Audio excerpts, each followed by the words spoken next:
Kawin tangkap yang pada masa kini sangat bertentangan dengan kawin tangkap pada zaman dulu. Sebagian orang, banyak orang yang mengatakan bahwa kawin tangkap itu adalah adat dan budaya Sumba. Sesungguhnya kemudian daripada tangkap adat sesungguhnya berasal dari kata pelengidi, membawa lari perempuan dan sama-sama lari. Hei Lur, kalian tahu nggak? Salah satu keindahan yang menggambarkan sebuah kepingan surga yang jatuh ke bumi ada di Indonesia loh. Sumba terletak di sabuk savana kering Nusa Tenggara Timur. Pulau ini menghadirkan visual yang sangat indah. Ada perbukitan kapur yang bergelombang, makam megalitik ikonik, dan kuda cendana liar yang berlari kencang di dataran keemasan. Namun secara sosiologis, Pulau Sumba ini memiliki beberapa tradisi yang bikin aktivis HAM bakal tercengang. Di video ini aku bakal bahas tradisi Sumba yang penuh kontroversial dari mulai kawin tangkap, belis atau mas kawin, dan perhambaan yang masih ada sampai tahun ini. Yuk, tanpa babi bu, kita masuk ke pembahasannya.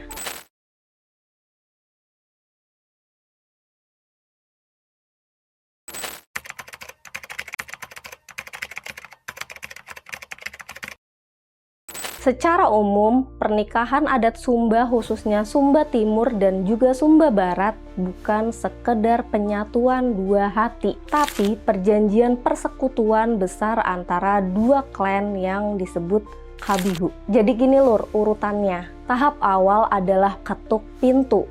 Ini tuh kayak proses lamaran gitu loh. Di tahap ini, pihak pria wajib membawa sirih pinang yang disebut dengan pahapa dengan menggunakan tas atau wadah tradisional Sumba yang disebut dengan kalumbut. Gak cuma itu lur, biasanya juga pihak pria membawa seekor kuda atau sebilah parang sebagai pembuka jalan awal. Jika pihak wanita menerima sirih pinang tersebut dan mengunyah sirih pinang secara bersama-sama, itu adalah sinyal lampu hijau. Nah, selanjutnya ke tahap negosiasi belis atau mahar lur. Negosiasi ini tuh dilakukan oleh juru bicara adat yang disebut dengan wunang. Mereka akan tawar-menawar jumlah hewan ternak yang akan dijadikan belis ini lur. Tapi tahap ini tuh bisa berlangsung berjam-jam, bahkan berhari-hari loh. Dan nantinya di acara pernikahan adat, pihak pria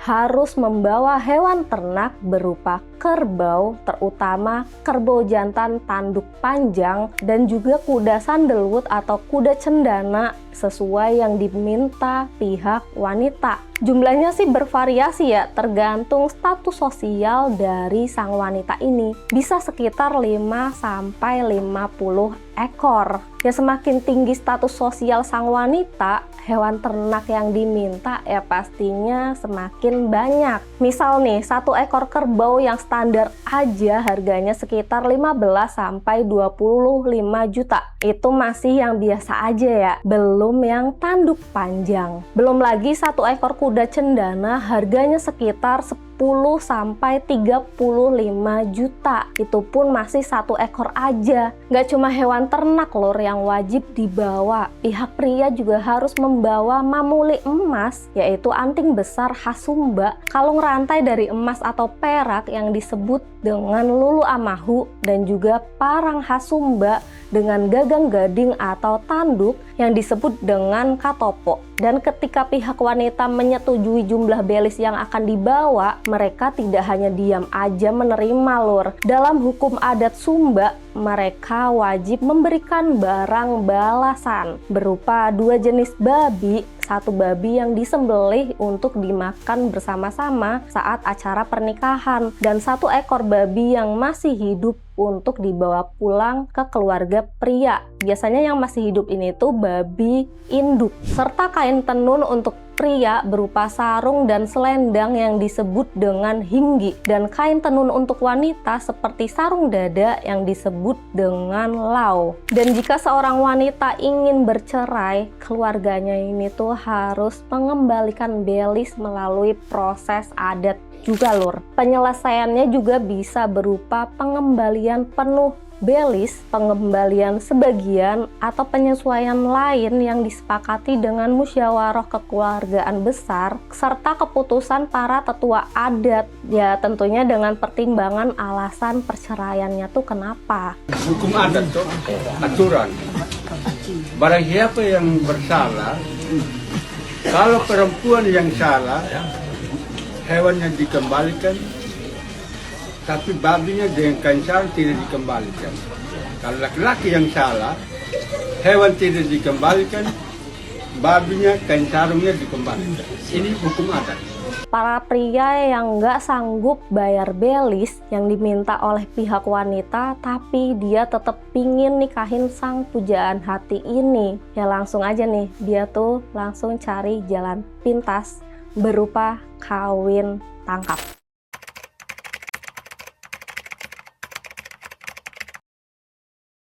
Hal ini terjadi ketika negosiasi dalam belis gagal total, atau ketika pria tidak mampu membayar belis yang diminta oleh pihak wanita, dan atau ketika sang pria ingin menegaskan dominasinya. Nah, ini biasanya para pria yang bangsawan kelas atas gitu. Di era modern, hal ini tuh sering melibatkan penguntitan digital melalui media sosial untuk mengetahui lokasi sang wanita atau pengawasan fisik terhadap rutinitas hariannya. Udah kriminal ya masuknya ya. Targetnya tuh seringkali adalah seorang wanita yang sebelumnya telah menolak pelamar, sehingga kawin tangkap ini tuh menjadi tindakan hukuman untuk mengembalikan kehormatan sang pria. Jadi kawin tangkap ini tuh merupakan opsi terakhir dari sang pria lur. Ya termasuk agak gentle sih ya si cowok ini kalau kayak gini caranya kan. Ada nih 2 kasus kawin tangkap yang sempat viral. Pertama, kasus Citra di tahun 2020. Si Citra ini tuh kan bukan cewek desa yang nggak tahu apa-apa lur. Dia tuh seorang profesional aktif di dunia pekerjaannya. Dia berulang kali menolak rayuan dari seorang pria dari keluarga terkemuka. Nah, penolakan ini tuh tidak dianggap sebagai pilihan pribadi, melainkan sebagai penghinaan terhadap kehormatan klan pria tersebut. Ya kayak dihina gitu ya, mereka merasanya tuh. Saat Citra ini tuh lagi siap-siap mau rapat, tiba-tiba sekelompok pria membawa dia ke sebuah rumah tradisional Sumba yang beratap tinggi yang disebut dengan Uma Mbah Tangu. Waktu disekap di rumah ini tuh ada sebuah ritual kecil. Jadi ritualnya tuh kening si cewek bakal dipercikin air. Nah, mitosnya kalau udah kena air itu otomatis jiwa si cewek udah keikat sama rumah tersebut. Kalau dia kabur, dia bakalan gak waras atau metong. Nah, ini parah sih ya, udah kayak perang psikologis tingkat dewa kan. Tapi Citra ini tuh tetap nolak lur. Citra ini tuh bahkan menolak semua makanan dan air yang disajikan. Karena dalam tradisi Sumba, memakan makanan rumah menandakan bentuk penerimaan. Bahkan saking depresinya dipaksa nikah, Citra ini sampai nekat melukai dirinya sendiri sebagai bentuk perlawanan terakhir. Citra akhirnya dibebaskan karena tekanan kuat dari kelompok hak-hak perempuan dan pemberitaan yang sangat viral. Tapi ya tetap ya, trauma itu pasti tetap ada kan, termasuk fakta bahwa Citra harus melukai dirinya sendiri agar suaranya didengar di tengah hiruk pikuk tradisi. Nah, jika kasus Citra merupakan emosi internal yang suram, kasus dari perempuan berinisial DM pada September 2023 adalah tontonan publik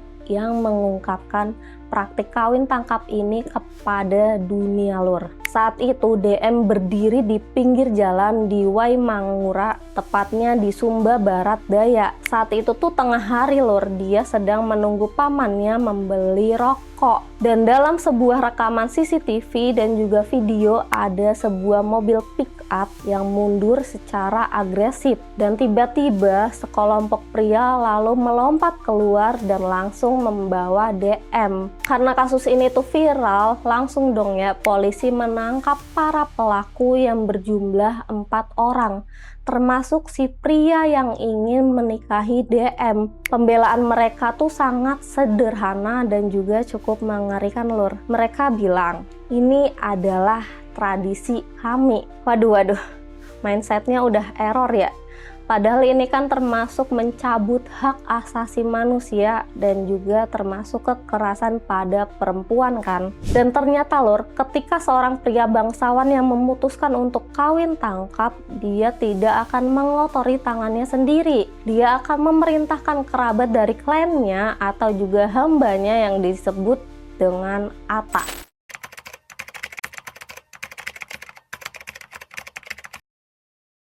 Di daerah Sumba Timur masih kental banget nih kasta-kastanya lur. Ada maramba atau bangsawan, kabihu atau orang biasa yang merdeka, dan juga yang terakhir ada Ata atau hamba. Ata ini tuh yang paling sedih lur. Ata ini tuh statusnya bener-bener turun-temurun.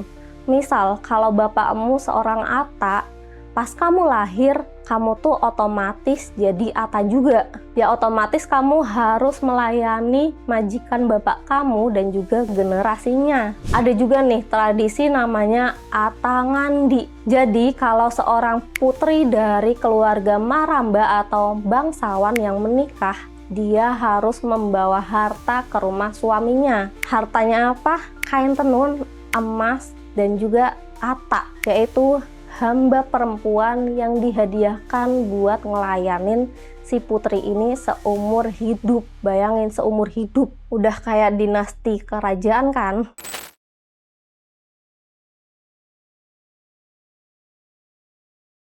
Bayangin aja lur, di tahun 2026 di sana masih ada manusia yang nasibnya ditentukan oleh tuan tanah. Kerja nggak digaji seumur hidup, ya cuma dikasih makan sama tempat tinggal aja. Bahkan lebih mirisnya lagi nih, seorang Ata ini hanya dibeli 1 kali seumur hidup dengan menggunakan kerbau. Dan setelah itu Ata ini harus melayani majikannya seumur hidup. Ata ini tuh juga bisa berpindah kepemilikan ke keluarga maramba yang lainnya. Jadi misalnya kamu punya Ata nih, terus aku pingin Ata punya kamu, ya udah bisa aku beli kayak gitulah. Dan seringkali Ata ini juga jadi korban yang nggak bisa lapor siapa-siapa. Ya kenapa nggak lapor polisi? Ya karena mereka itu tuh didoktrin dari kecil kalau melawan tuannya sama aja melawan leluhur atau marapu. Ya jadi dianggap kualat lur. Dan satu lagi lur, wanita Ata yang paling rentan dari semuanya sih. Seringkali mereka menjadi sasaran eksploitasi oleh pria bangsawan atau maramba. Pastinya tanpa ada jalan keluar melalui sistem belis atau perlindungan adat. Termasuk tradisi yang sangat membagongkan ya kalau kata aku mah. Jadi gimana lur kalau menurut pendapat kalian?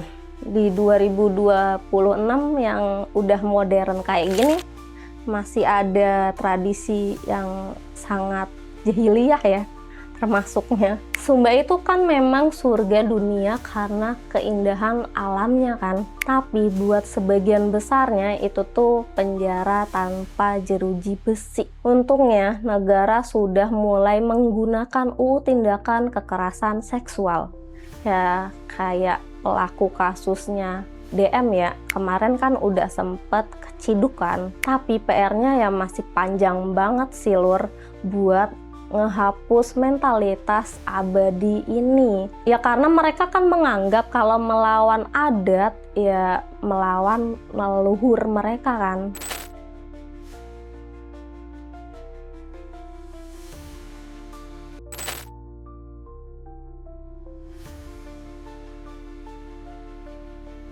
Yang melakukan suatu pekerjaan keras demi untuk kepentingan kerajaan tersebut. Tapi masih ada.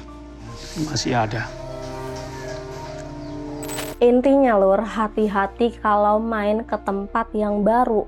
Hormati adatnya, tapi tetap pakai logika ya. Dan buat para cewek Sumba yang lagi berjuang ngelawan adat yang toksik ini, respek sih buat kalian semua. Tradisi itu seharusnya menjaga apinya, bukan menyembah abunya. So, thanks banget nih buat kalian semua yang udah nemenin aku dari awal sampai akhir video. Like jika kalian suka sama video ini ya. Jangan lupa di komen dan juga di subscribe. Semoga hari kalian menyenangkan walau terkadang melelahkan dan juga membagongkan. Hadapi semuanya dengan senyuman. Nama aku Tika, see you at next video. Bye.